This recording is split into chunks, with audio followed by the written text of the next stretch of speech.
Assalamualaikum warahmatullahi wabarakatuh. Perkenalkan, nama saya Banu Tomo. Saya dari Prodi Teknik Informatika Pagi, Universitas Surakarta. Di sini saya ingin mempresentasikan tugas saya, tepatnya tugas UAS mata kuliah Rekayasa Perangkat Lunak. Baiklah, di sini saya ingin menjelaskan tentang metode waterfall, lalu tahap waterfall, metode incremental, jenis dari metode incremental, dan yang terakhir metode Scrum, dan jenis-jenis dari metode Scrum. Baiklah, saya akan memulai presentasinya.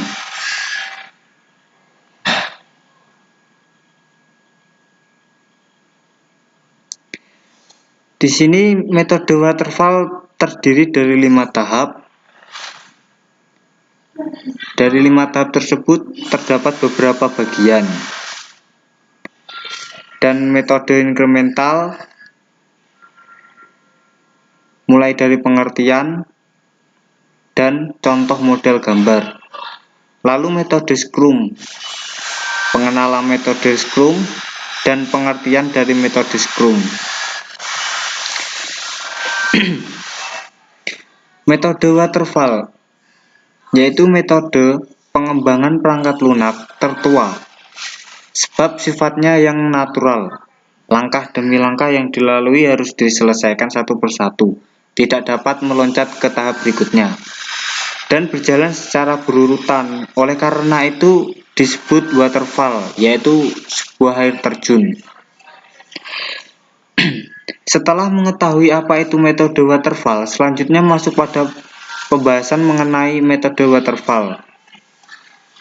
Metode waterfall terdiri dari 5 tahapan, yaitu pertama, tahap requirement. Tahapan metode waterfall yang pertama adalah mempersiapkan dan menganalisa kebutuhan dari software yang akan dikerjakan. Informasi dan insight yang diperoleh dapat berupa dari hasil wawancara, survei, studi literatur, observasi, hingga diskusi. Kemudian bertahap hingga ke sistem dan software design, atau yang lebih dikenal dengan tahap desain, adalah pembuatan desain aplikasi sebelum masuk pada proses coding. Coding yaitu sebuah proses untuk menghitung suatu bilangan secara urut, merupakan proses. Dari tujuan tahap ini supaya mempunyai gambaran jelas mengenai tampilan dan antarmuka software yang kemudian akan dieksekusi oleh tim programmer. Setelah melalui tahap desain, turun lagi ke implementation dan unit testing. Tahapan metode waterfall yang berikutnya ini adalah implementation.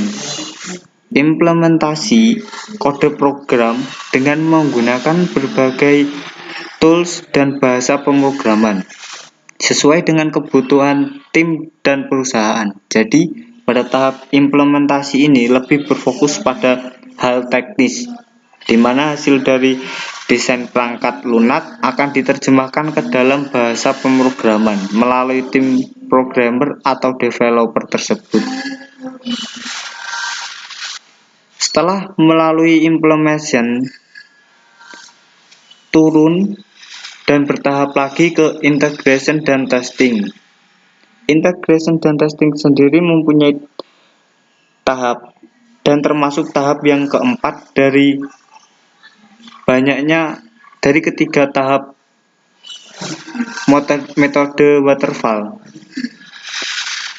Integration dan testing merupakan tahap yang keempat masuk dalam proses integrasi dan pengujian sistem. Pada tahap ini akan dilakukan penggabungan modul yang sudah dibuat pada tahap sebelumnya. Setelah proses integrasi sistem telah selesai, berikutnya masuk pada pengujian modul.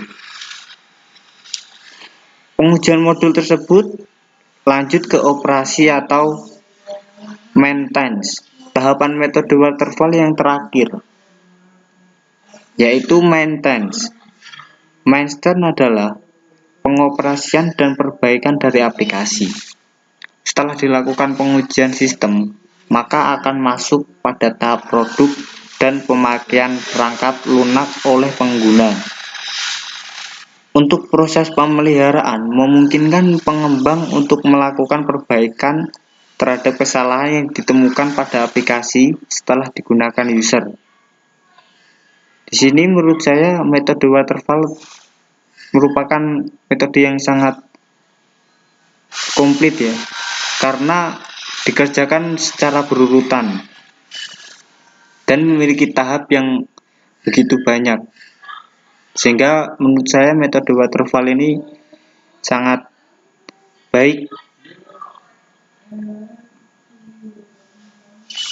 Lanjut ke tahap kedua, metode incremental. Metode incremental sendiri mempunyai pengertian suatu model pengembangan sistem pada software engineering yang berdasarkan rekrutmen software yang telah dipecah menjadi beberapa fungsi atau bagian, sehingga menjadi model pengembangan yang dilakukan secara bertahap atau increment. Hampir mirip dengan metode waterfall, namun prosesnya tidak begitu urut seperti metode waterfall tadi. Di sini dijelaskan dari build 1, 2, dan build end. Build 1 desain dan development, lalu ke tahap testing, dan tahap terakhir implementation. Itu termasuk dari build 1. Build kedua, desain dan development. Desain dan development memiliki tahap yang selanjutnya ke tahap testing, lalu tahap terakhir implementation. Lalu build and design dan development sama memiliki tahap testing dan implementation.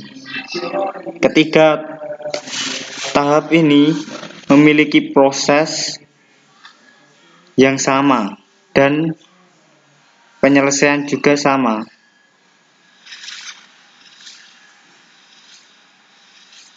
Metode incremental yaitu metode pengembangan yang menurut saya proses engineering yang berdasarkan software karena dipecah menjadi beberapa fungsi atau bagian, sehingga model pengembangannya dilakukan dapat secara bertahap atau increment. Itu yang menurut saya cukup lengkap dan bisa lanjut ke metode yang ketiga, ke metode Scrum. Bagaimana mengenal metode Scrum lebih jauh dan lebih baik lagi? Di sini saya ingin menjelaskan secara rinci dalam mengenal pengembangan produk. Cobalah untuk mengenal metode Scrum. Scrum dalam garis besar kerja, yang mana termasuk di dalamnya ialah proses, metode, dan teknik yang bertujuan untuk mengembangkan sebuah produk. Dapat dikatakan pula bahwa Scrum adalah kunci terciptanya sebuah produk dengan perkembangan nilai yang tinggi yang dibuat dengan penuh kreativitas dan produktivitas. Scrum adalah kerangka kerja yang dapat diaplikasikan dalam pengembangan produk perangkat lunak, software, ataupun perangkat keras hardware dalam sebuah aplikasi, kendaraan tanpa pilot, layanan-layanan lain, operasional organisasi, dan hal-hal lain yang bisa kita temui di seharian. di sehari-hari kita. Itu saja yang ingin saya jelaskan pada rekayasa perangkat lunak ini. Adapun kesalahan maupun ketidakpastian dari jawaban saya ingin mengucapkan terima kasih. Dengan ini saya ingin menutup video yang telah saya buat. Terima kasih.